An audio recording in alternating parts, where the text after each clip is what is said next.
Halo, ni dia. Assalamualaikum. Salam sejahtera semua.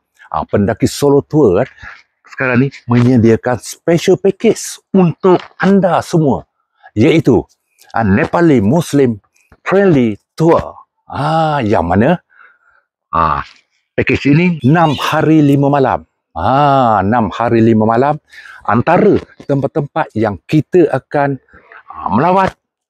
Kita akan perolehi satu memori indah seperti yang pertama, kita melawat ke Islamic Center di Kathmandu, di Masjid Jami' yang terbesar di Kathmandu.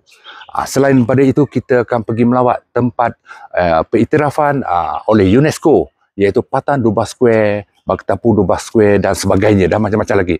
Selain daripada itu, kita akan melawat ke bandar pelancongan Nepal yang popular, iaitu bandar Pokhara. Di Pokhara, Nepal kan. Itu bandar pelancongan yang menarik kan. Selepas itu, apa yang specialnya, lagi special kepada anda semua, kita akan melawat, kita akan jelajahi, kita akan terokai masyarakat Islam yang tinggal di Samjo Village di Tanahun.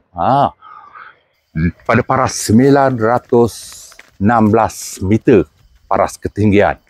Di sebalik banjaran Himalaya, kita akan menyaksikan kehidupan masyarakat lama Islam yang terdapat di Samjo Village. Kan, selepas itu kita kembali ke Pokhara.